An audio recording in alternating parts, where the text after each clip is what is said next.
Hey there, Ryan Reynolds here. It's a new year, and you know what that means. No, not the diet. Resolutions. A way for us all to try and do a little bit better than we did last year. And my resolution, unlike big wireless, is to not be a raging and raise the price of wireless on you every chance I get. Give it a try at mintmobile.com/switch. $45 upfront payment required, equivalent to $15 per month. New customers on first 3-month plan only. Taxes and fees extra. Speed slower above 40 gigabytes on unlimited. See mintmobile.com for details. This series contains adult language and descriptions of graphic violence. Listener discretion is advised.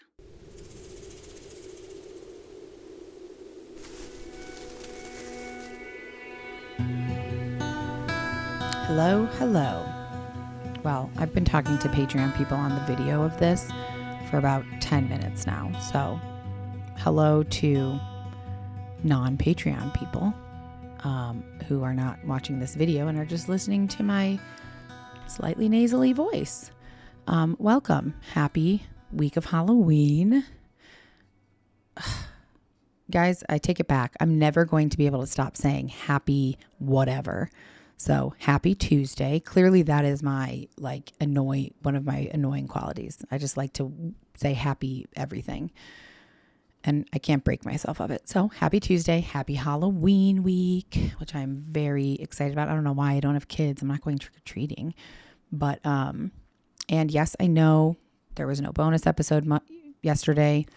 That's because I was half dead to the world. I'm old, and I clearly don't know how to handle a fun weekend because it just destroys me.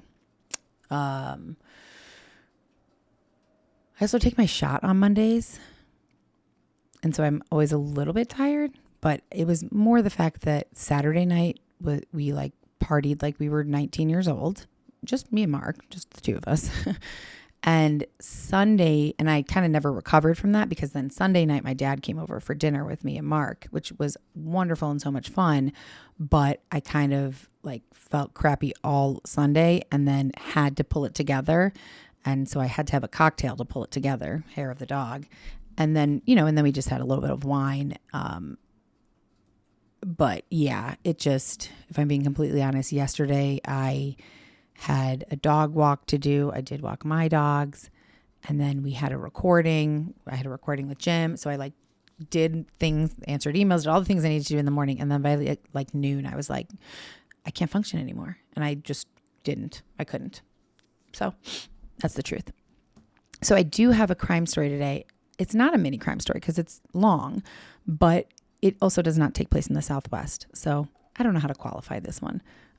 It's a regular episode, but also a mini bonus one because it takes place not in the Southwest. And perhaps because it's the week of Halloween, I feel like I should have another, I should do all the scary ones, spooky Halloween based ones.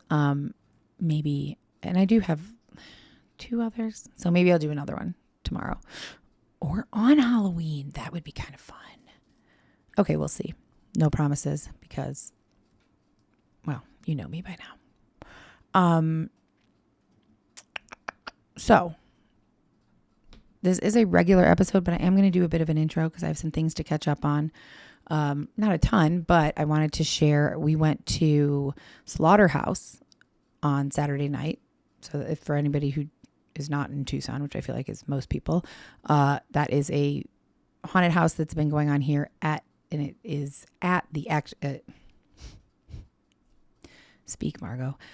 It is at a place that was an actual slaughterhouse here in Tucson. And for the past 20-ish years, I think it's been a haunted house. It's not a slaughterhouse anymore, but they call it slaughterhouse and it's a haunted house. I've never been because I always assumed it was horribly scary because that's the reputation. It's gotten I don't know, if you go to the website, there's so many awards that it has received. I feel like I should go to the website right now and tell you, so many awards that it has received. Ranked number 1 haunt in Arizona in 2023, rated number 1 haunted house in the United States in 2021. I mean, it is well known as being a favorite place, a favorite haunted house, and very frightening. And I'll tell you what, I'm sorry to say it, but nope. I thought it was not scary. I mean, there was one part that was pretty pitch black and felt uncomfortable. And so I just closed my eyes in that part because of the pitch blackness. But the rest of it wasn't really, there was really no other pitch black parts. It really wasn't that scary. I honestly felt kind of like I was in line for a ride at Disneyland, and in a lot of the rides at Disneyland, like the line is like, they have, it's interesting. You're not just standing in a line. There's like things to see and people, and it like becomes kind of an experience in itself. And that's what this felt like to me. I felt like I was in a line at Disneyland that was kind of decorated spooky. And there's so many people there that you're not alone. Like me and Mark, we went in a group. They grouped us with these two other girls. And so the four of us were supposed to like walk through together. And then I'm assuming they're supposed to like wait before they send anyone else in so that your group is alone and you're not like surrounded by people, because there's nothing scary about that. And that didn't happen. Like there were people in front of us, there were people behind. It gets backed up. I would not go back. I mean, look, we had a ton of fun. There's a bar there. There's, scary people like with chainsaws and stuff in the hangout area. There's little like places to sit. To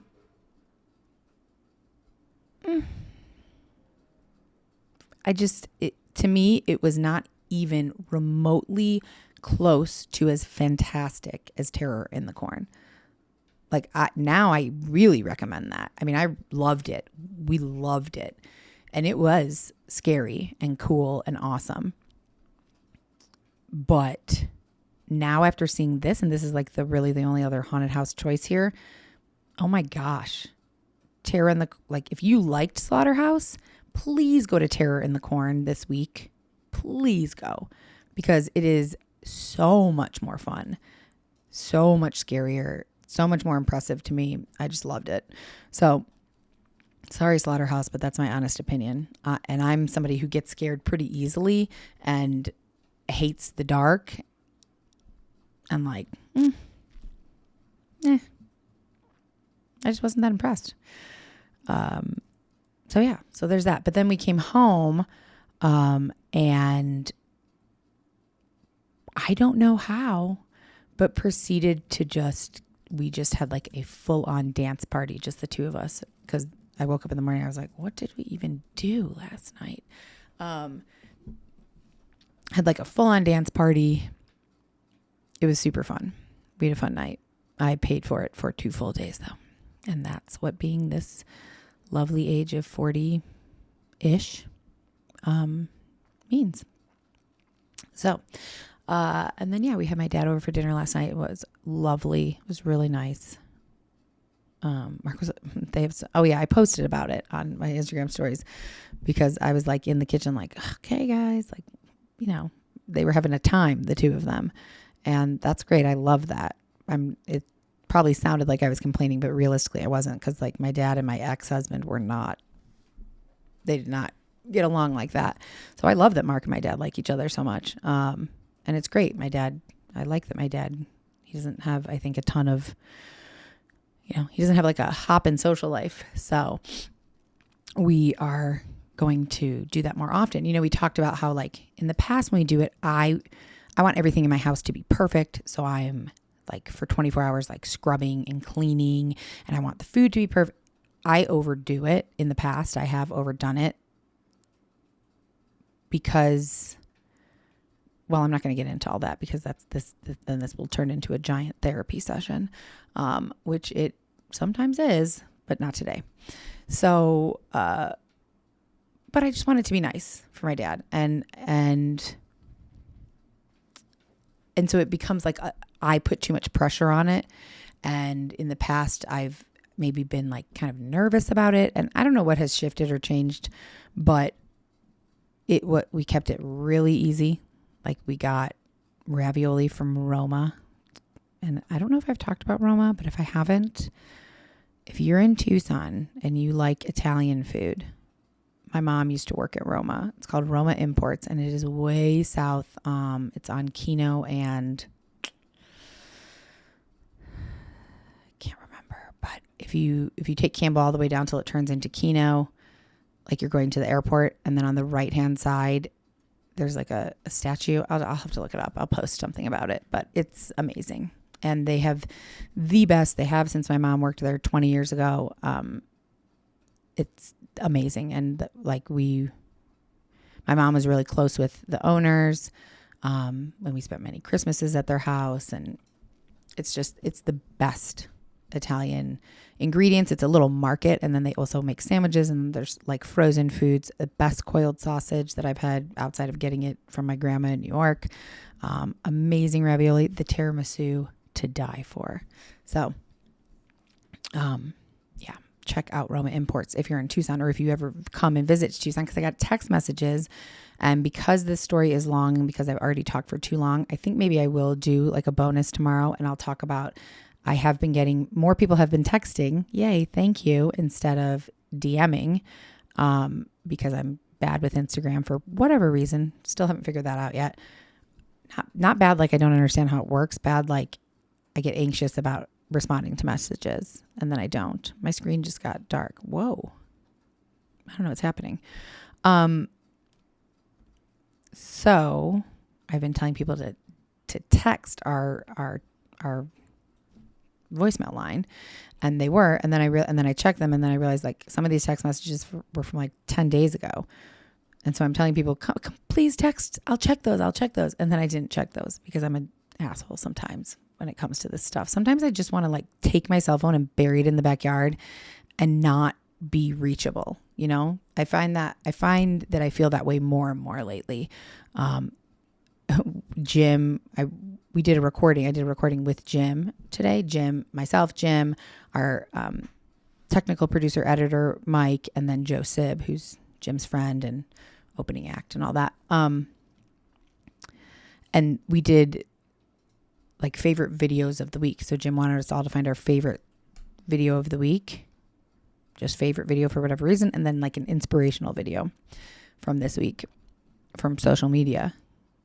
And I knew it was I knew we were doing this. I knew we were doing this last week, but I so much just am like, for whatever reason, in a place where I just don't really want to be on social media. I don't really want to be on my phone, that I put it off until this morning at like 6 a.m. So I got home from walking the dogs, and I was like scouring Instagram reels and TikTok looking for videos that I liked or was inspired by. And I found a couple good ones.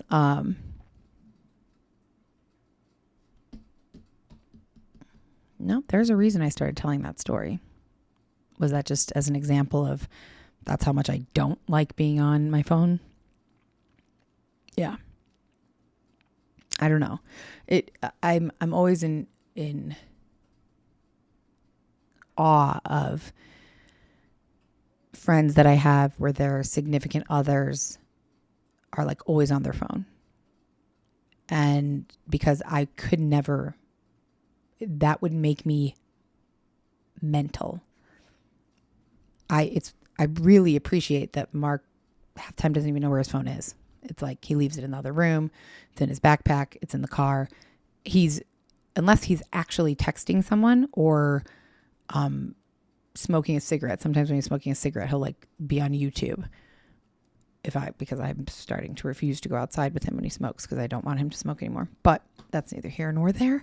But outside of that, like never once have we been having a conversation or having a meal or watching a TV show and he's on his phone scrolling through something. Never. Thank God.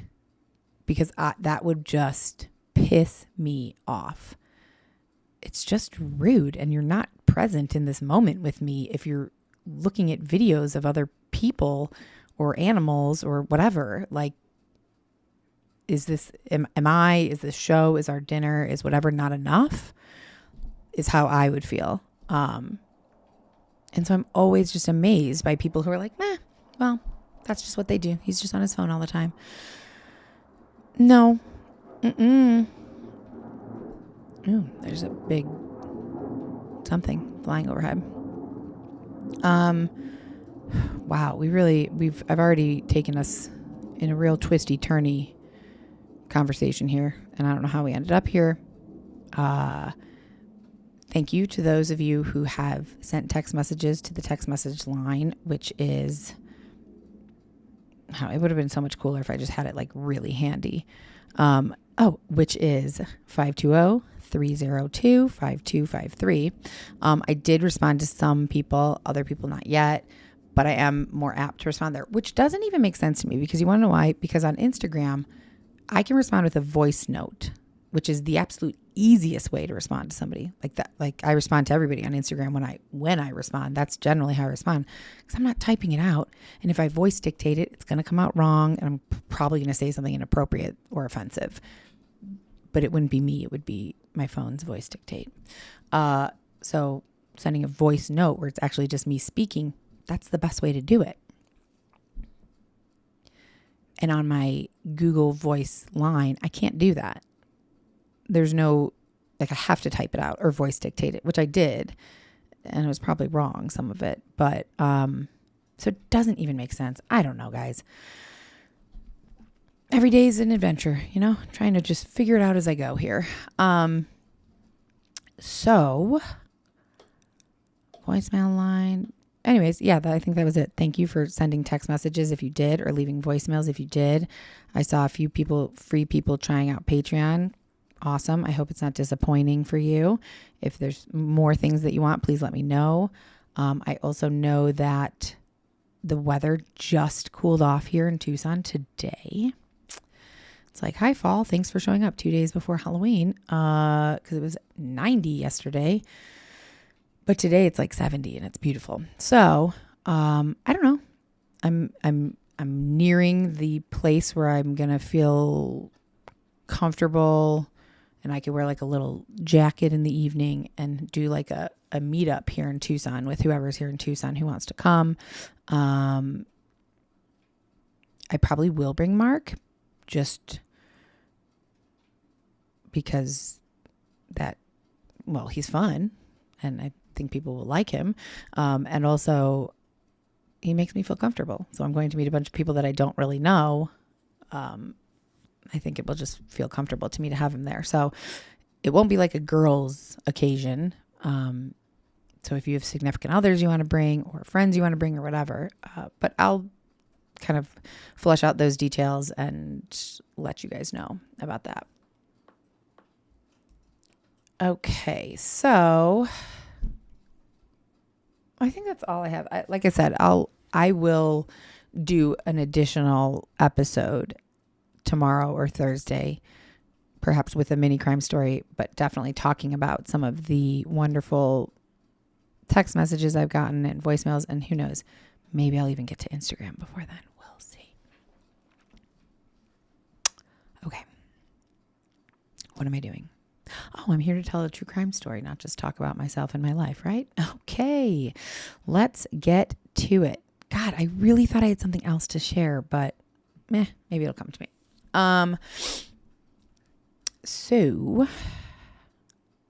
Okay. The spooky story that I have for today, again, it's kind of spooky, but it does not take place in the Southwest. So I apologize if that's important to you. I mean, I understand that's the whole point of this podcast, so it might be important to you. But this one doesn't, because it was more important to me to have one that occurred on or around Halloween. So, and Halloween, as we know, is generally associated with spooky tales and eerie happenings. But for the friends and family of Cindy Song, this holiday marks the beginning of a real life nightmare that remains unsolved. Sorry, guys. I know Jane Butkus is probably throwing her whatever she's listening on across the room, because she's told me multiple times that she does not like unsolved ones. And so have several other people. But this is the one I chose. So who knows? Maybe you'll hear it and become inspired by it and then go solve it. You never know. Probably not. It's pretty old. Okay. So this story today takes place in Pennsylvania, which I feel like we've had a few that have taken place there. A few things I've talked about are a few spooky stories, which is weird because I've never thought of Pennsylvania as a place that's spooky. But we have no sense of place today. We're just going to jump in. Pennsylvania. It's on the East Coast. That's what we're going to say. So Cindy Song was described as a cheerful, responsible, hardworking individual. At the time of our story, she's 21 years old, but prior to that, and our story takes place in 2001. But prior to that, in 1995, Cindy had moved from South Korea to Virginia to live with her aunt and uncle in order to have access to better educational opportunities. So in high school, she received really good grades. She was very studious. She was also an athlete who played tennis and ran track. And she also discovered that she had a passion for the arts. So she had a blog where she would write about her love for art and film and music and photography and dancing and really anything kind of in the arts category. So after graduating from high school, she got accepted to Penn State, Pennsylvania State University, and she decided to major in integrative arts. I had to stop to pause to make sure I said that word right. And I don't know that I did, but I don't care. We're going to keep going. So Cindy had lots of friends. She had a very healthy social life. She thrived at Penn State. She had a busy class schedule, 2 part-time jobs. She had a very full life. Shortly before our story, I don't know exactly how long, but she had a boyfriend that she eventually fell in love with, and the two moved into an off-campus apartment together. Now, I saw several articles that called this boyfriend Richard, and I saw other ones that called him Patrick. So I'm not sure. Richard Patrick. For a while, they were very happy, but the relationship did not last. Friends say that Richard Patrick suddenly ended things and moved out in September 2001.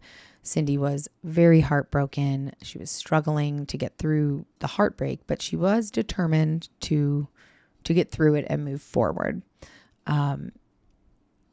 Cindy found a new roommate, Catherine, who moved in with her, and the two began to get to know each other. They grew closer.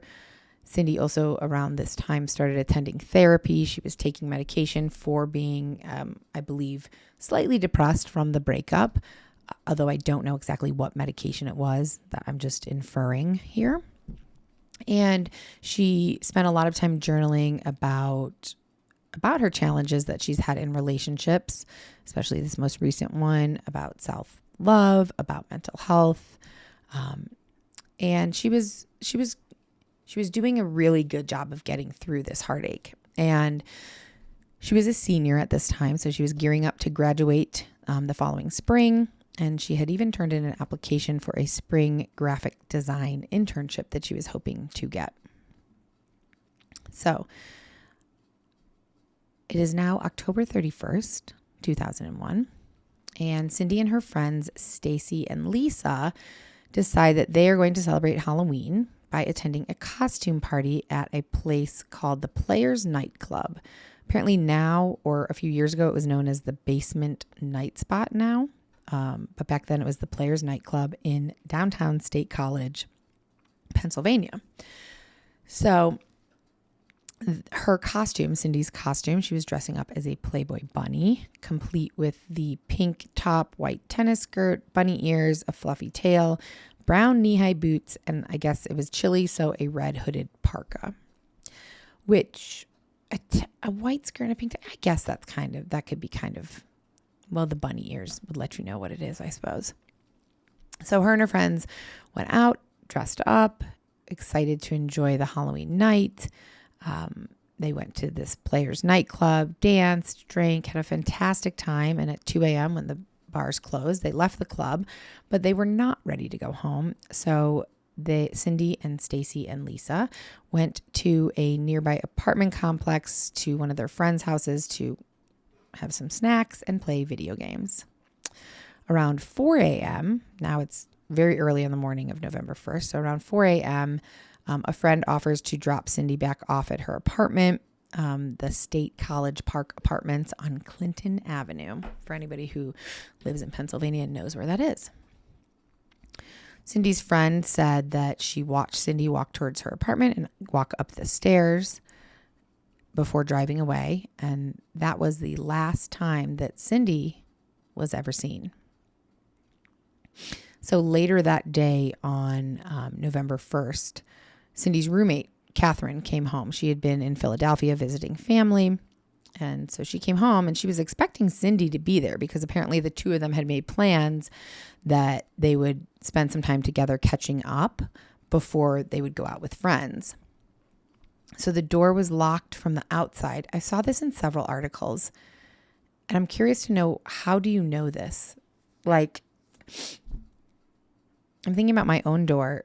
If I lock it from the inside or the outside, you would never know. If you walked up to it with a key, you don't know if I locked it from the inside or if I locked it from the outside before I left. Like, there's no way to tell that. So I feel like there's a really obvious explanation to this that I am just not seeing. I mean, maybe there's a lock that you can only lock from the inside. Would that make sense? I don't know. I'm not going to sit here and speculate because that will be annoying. But if you're hearing me talk about this and you're like, hello, this is very obvious, could you please let me know? Like, how did Catherine know that the door was locked from the outside? Meaning that Catherine knew this, meaning that Cindy left. So she never made it inside the apartment, or she went inside, left, and then locked it from the outside. All right. We spent a lot more time on that than I meant to. Anyways, Catherine wasn't really concerned. She got inside the apartment. It was empty. Cindy's not there. But she was like, all right, well, she's not here. She'll be back soon, I'm sure. That's not like out of the ordinary that she's not there. But then Cindy failed to show up for her Saturday shift at the Seoul Korean Garden restaurant. And by November 4th, so 3 days after she'd been missing, she also had missed class. Her friends hadn't been able to get a hold of her. And Catherine obviously is like, yeah, she hasn't been home. So now all the friends have spoken. They're concerned. So they report her missing. They call the police and report her missing on November 4th. Apparently this was a weekend. So this is now not making sense to me, this timeline. Sorry, guys, that I'm doing this, but I think Halloween that year was on a Wednesday. So November 1st would have been a Thursday, Friday. All right. I don't know. Either way, I guess that's not super pertinent. No one had heard from or seen Cindy in 3 days.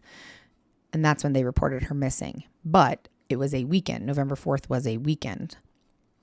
And so patrol officers handled the call, which meant that 2 more days went by before a lead investigator got the case. And the lead investigator's name was Brian Sprinkle. Love that name, Sprinkle. So he got the case. And, it was weird that she was known. Her friends did say that she was known for having a real independent streak, and she really loved doing things spontaneously. But she was also very, very responsible. She had good grades. She had 2 jobs. She had a very set routine. So it was unusual for her to kind of stray from that. Like, she wasn't going to just do something spontaneous and miss work. That was very unlike her. Which Jenna and I think have talked about before. Like, if somebody often, like if I didn't hear from Jenna for 3 days, I mean, outside of this situation that we're currently in, if I didn't hear from her for 3 days, like, it wouldn't really strike me as that strange. But if she didn't hear from me, or if like Mark did, like, that would be weird. Like my friend Jackie, if she doesn't hear from me for like a day or two, she's texting me like, hey, I need proof of life, which same. Like I'm as out of touch as I am on social media and things like that with my closest people, I'm frequently in touch. So, I think Jen and I have spoken about how when you report someone missing, it's really important to make sure that the police or the investigators understand that like this is out of character for them. Like they would never be gone for 3 days. Like I would never be gone for 5 days without contacting anyone. That would just never happen. That's not me. So police quickly launch an investigation into her disappearance, and they do a search of her apartment, which revealed some pretty puzzling details. So inside her apartment, investigators found her backpack and her cell phone. Her cell phone, I believe, was turned off, but this indicated that after she had been dropped off that night, Halloween night or early November 1st morning, she had gotten into the house because her cell phone was there, her backpack was there, and she had those things with her. But her purse and her keys were not there. So Detective Sprinkle said, we found her eyelashes on the counter. She had been wearing fake eyelashes. So he said, we found her eyelashes on the counter because she was wearing fake eyelashes.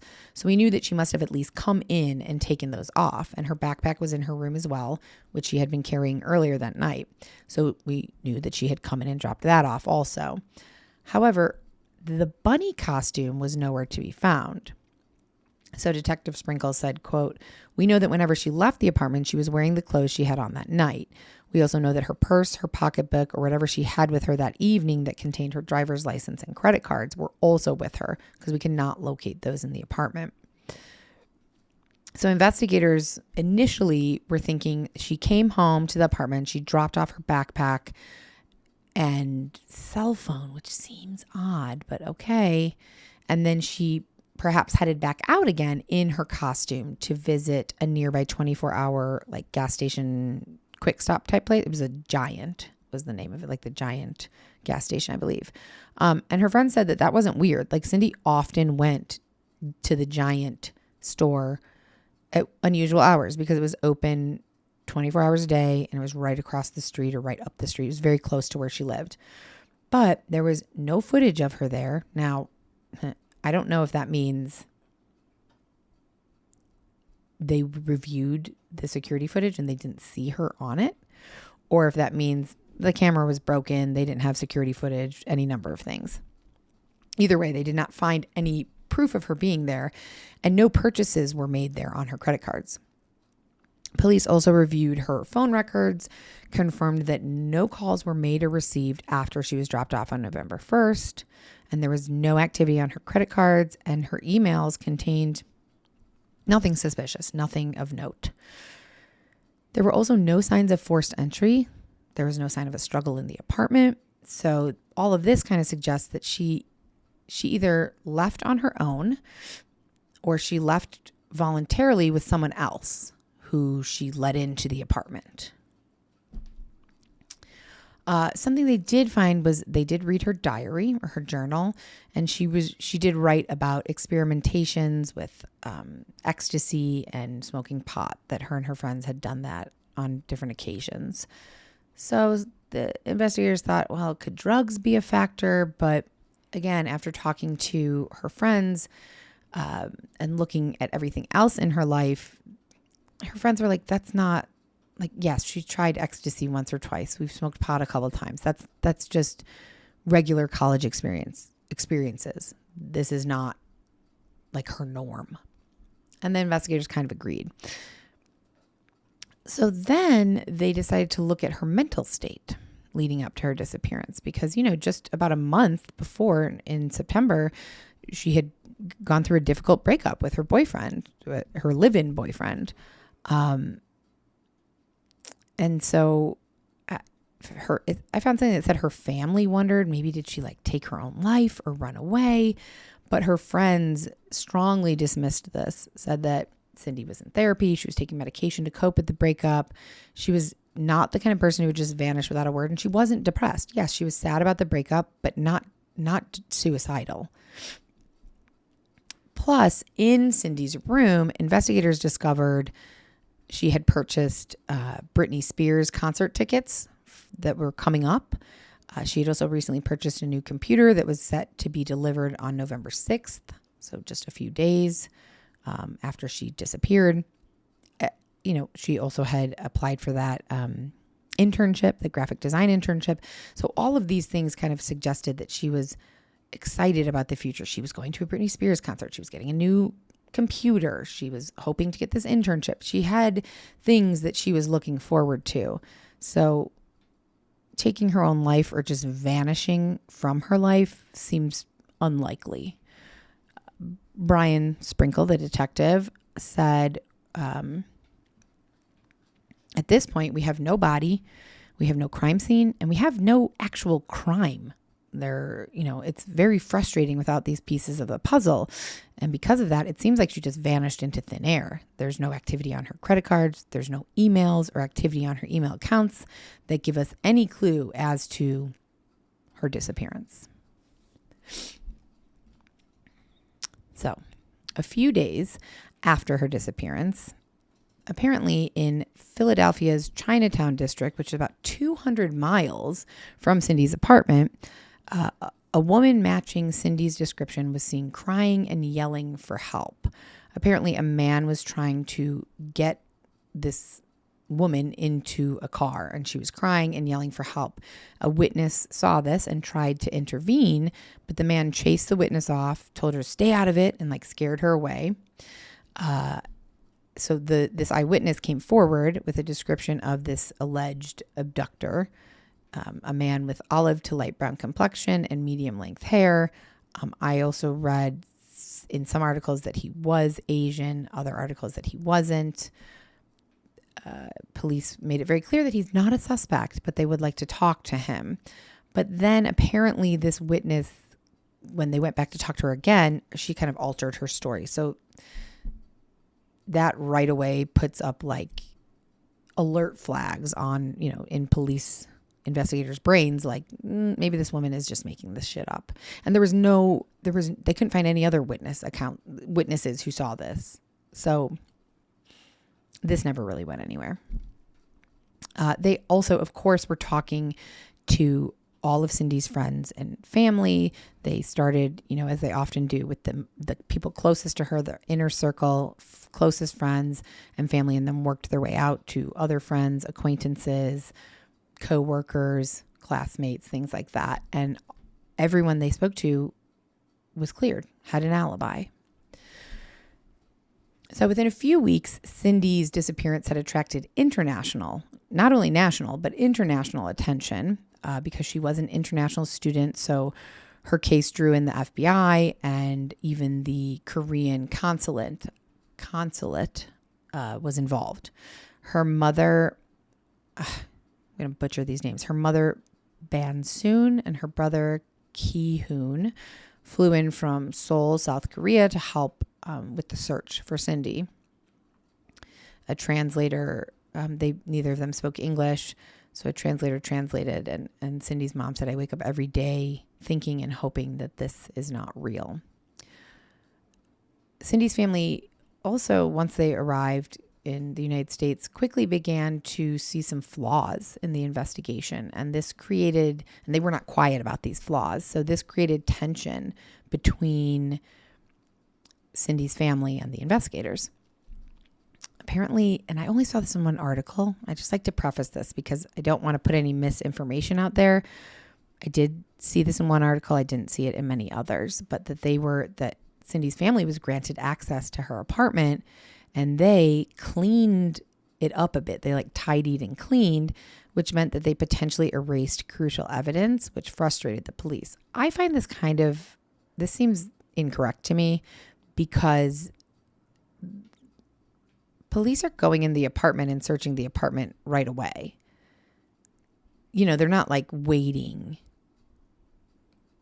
week. I just find it hard to believe. I don't know. I'm sorry. My brain just paused for a moment there.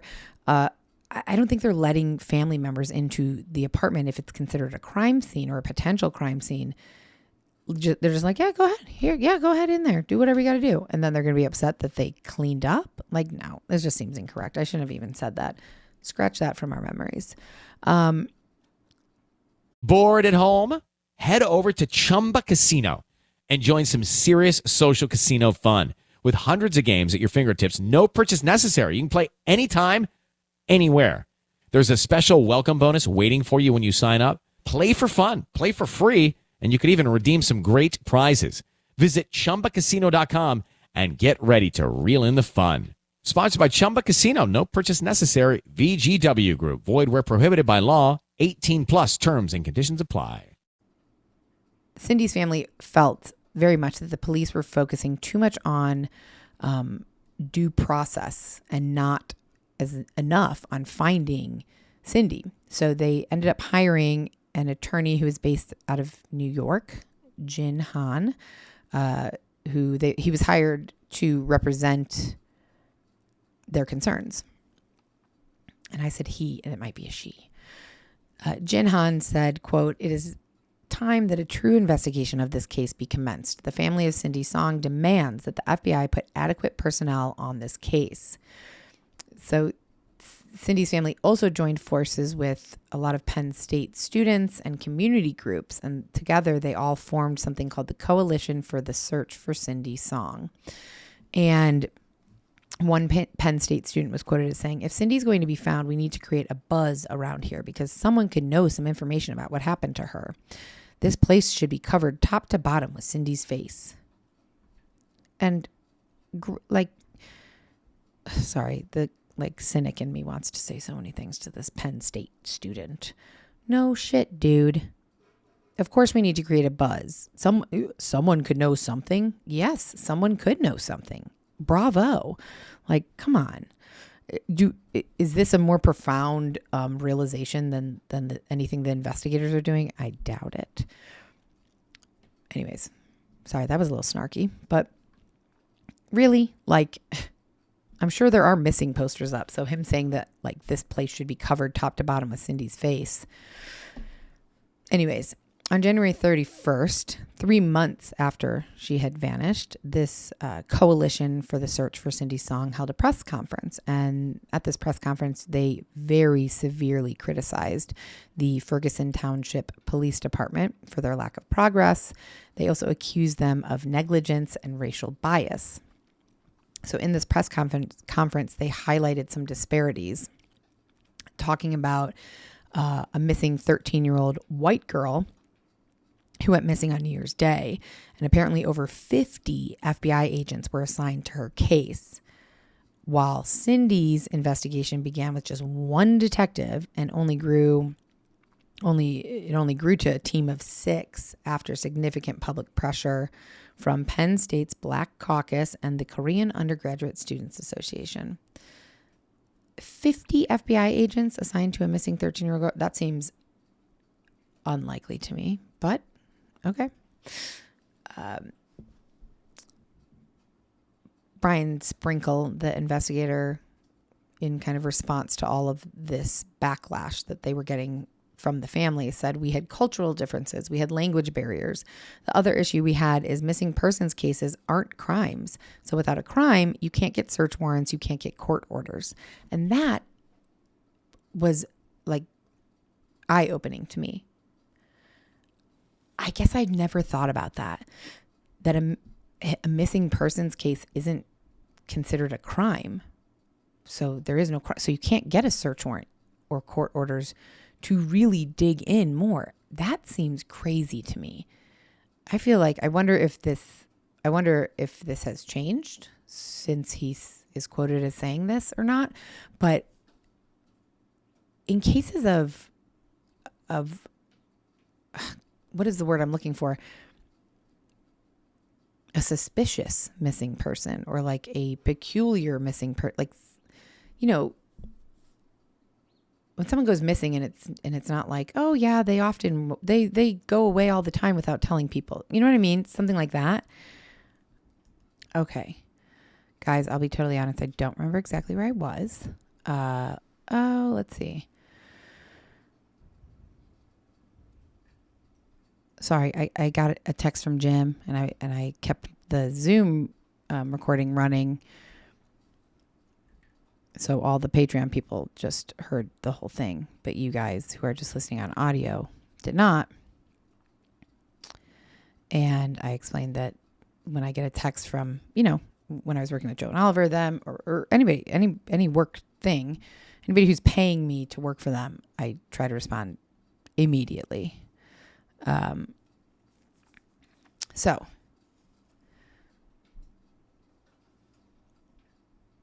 we had cultural differences. Without a crime, you can't get search warrants, blah, blah. Okay. So, Cindy's mother took a petition. So we were talking about how, Cindy's parents and the coalition for finding Cindy Song, they were accusing the police of negligence and racial bias. Police are saying we have cultural differences, language barriers, and this missing person case isn't a crime. Without a crime, you can't get search warrants. Okay, so Cindy's mother also took a petition to the governor's office in Harrisburg with 15,000 signatures demanding that the state police take over the investigation full time. And then following this criticism, police basically cut off all communication with Cindy's family, a decision that was criticized, but Detective Sprinkle defended it and said it was for Cindy's sake and it was for, the betterment of the case, the better of the case, that they pretty much cut them off. So,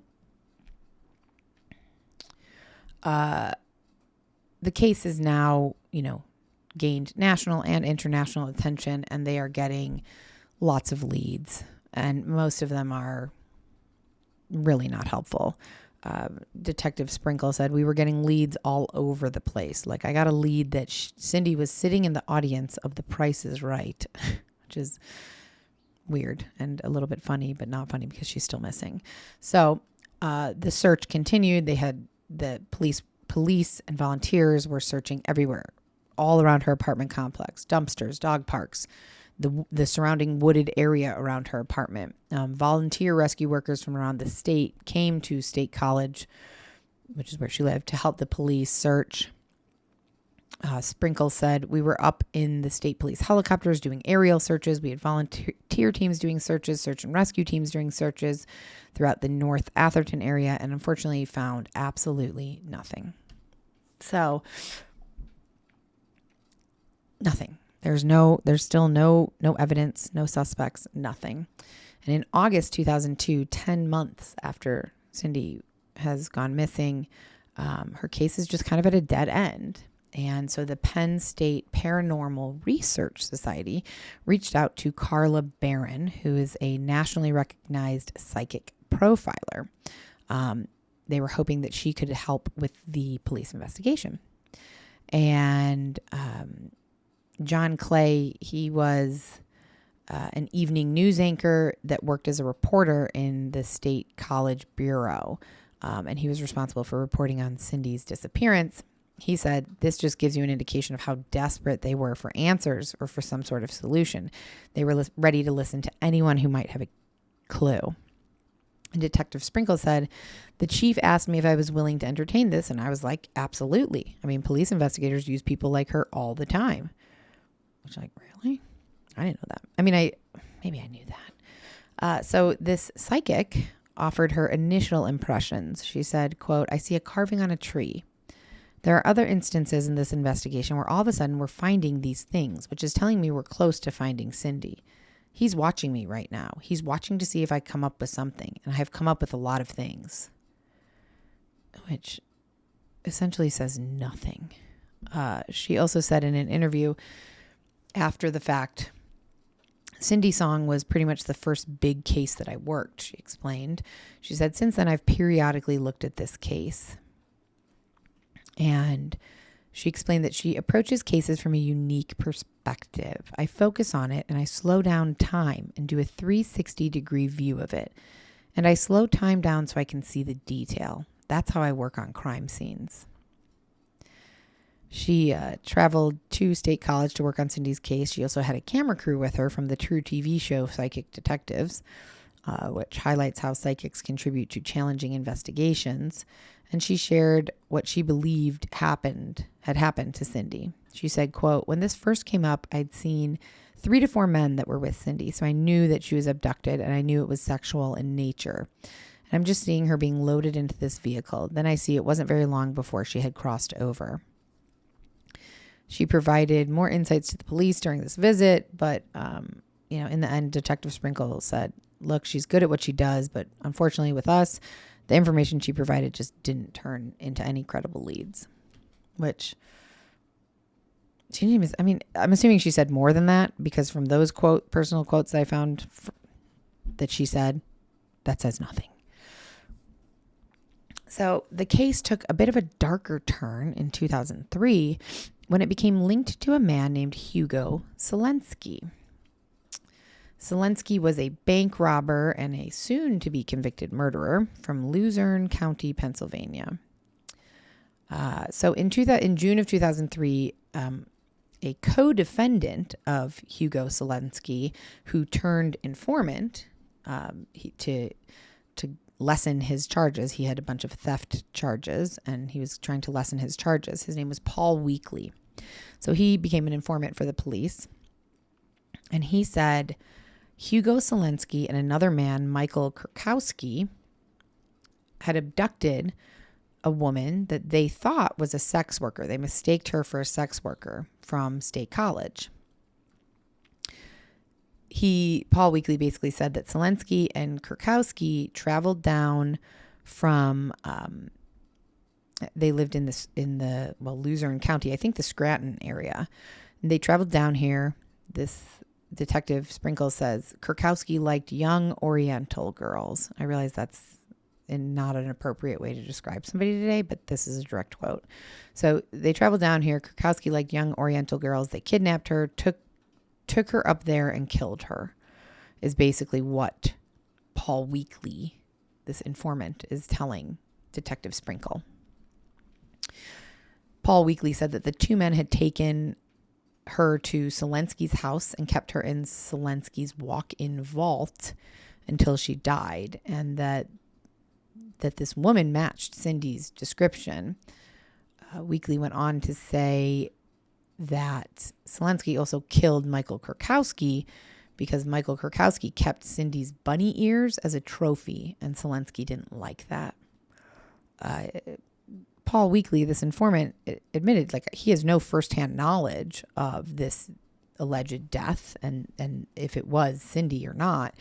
He only had the story that Selensky had told him. However, this Paul Weekly also gave the police lots of other information, like the fact that Selensky had multiple bodies buried in his backyard on his property. And when police investigated this and excavated the backyard, they did find 5 other bodies and then eventually many more in the backyard. And so all that information was accurate that Paul Weekly had shared. So if all of this, the bodies were accurate, he said they were burned, they had been burned, everything he had told them was accurate. So it gave police pause. If everything else he said is true, why wouldn't we believe this tip about this girl, this, Asian woman girl from State College that they thought was a sex worker but wasn't, and they abducted her? Why would they think that isn't true?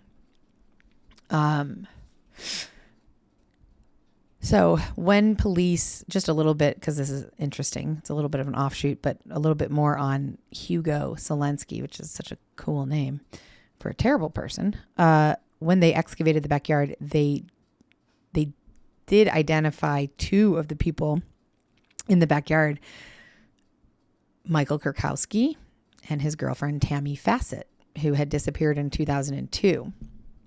So Michael Kurkowski apparently was a pharmacist and had been involved in prescription drug fraud. And so whereas the informant said that Selensky killed Kurkowski because he kept Cindy's bunny ears, they actually determined that more likely a scenario was that Selensky killed Kurkowski to keep more of the money from this prescription drug fraud, something like $60,000 that Kurkowski had hidden in his house.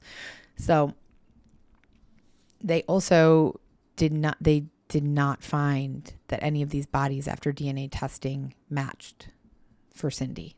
So Selensky's lawyers also said that he has no knowledge of Cindy's song, and there were witness statements that were provided that that proved that he was hundreds of miles from where Cindy was abducted. His alibi seemed pretty tight.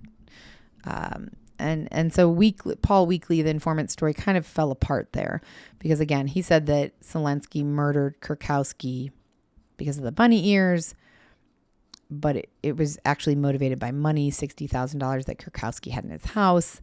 And Paul Weekly, the informant, later apparently admitted that he actually helped kill Kurkowski and his girlfriend, and he had gotten some of the money for helping kill them. And this has totally nothing to do with it, but I found it fascinating. One of the most notorious parts of Hugo Selensky's story is that he escaped from the Luzerne County Correctional Facility on October 10th, 2003, just months after being arrested. He braided bed sheets together into a rope and scaled down from a window with another dude named Scott Bolton. Scott was apparently injured while trying to escape, and he was quickly recaptured, but Selensky made it out of the prison, and he was on the run for 3 days. Apparently there was intense media coverage, a massive manhunt, and he did voluntarily turn himself in after several days on the run. So he had numerous trials and retrials for his alleged crimes, which were plentiful. Apparently it was very complex legal proceedings. He was acquitted of some things, convicted on other things, many delays. It was apparently one of the most protracted cases in Pennsylvania's criminal history. But in 2015, after years of legal ups and downs, Selensky was found guilty on 2 counts of first-degree murder and was sentenced to life in prison without the possibility of parole for the murders of Kurkowski and Fassett. He still remains incarcerated, and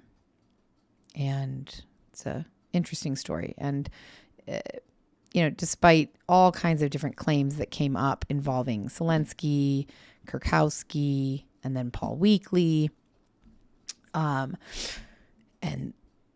all these other murders, including Cindy's, there was no physical evidence to connect Selensky to Cindy's disappearance.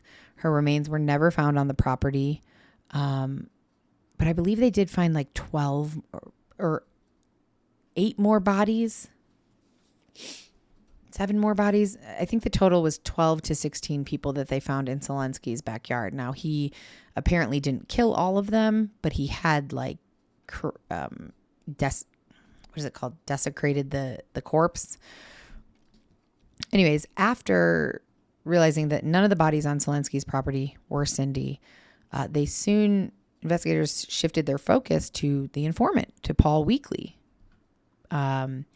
Once they were looking in his computer, they realized that he downloaded tons of articles about Cindy. And so they thought maybe he made up these claims about Selensky because he was getting a reduced sentence for useful information. Or perhaps he was the actual killer. He was keeping these news clippings kind of as like trophies. And he knew about all the bodies on Selensky's property, but he knew Cindy wasn't there. But he just said it to like distract the cops from looking at him. This never went anywhere. He was already serving a life sentence and facing the death penalty. There was plenty of reasons that he could have, made up this story about Cindy. Or the possibility was that he was involved, but there was just no evidence. There was no evidence anywhere. So ultimately they kind of ruled him out. That's what it was. In 2014, the police uncovered 12 additional bodies on Selensky's property. That came out during a grand jury indictment against Selensky's attorney and private investigator. Apparently, Zelensky's attorney and private investigator were intimidating witnesses and bribing witnesses on Zelensky's behalf. So that's kind of a side note. Again, sorry. Zelensky wasn't necessarily cleared of this crime. They just didn't have anything else to go on. Her body wasn't in his yard, and there was no evidence linking them together. And he's already in prison. Of course, it would be nice to know if he did do it, but they were never able to officially rule him out, nor Paul Weakley, because of all the things I just said.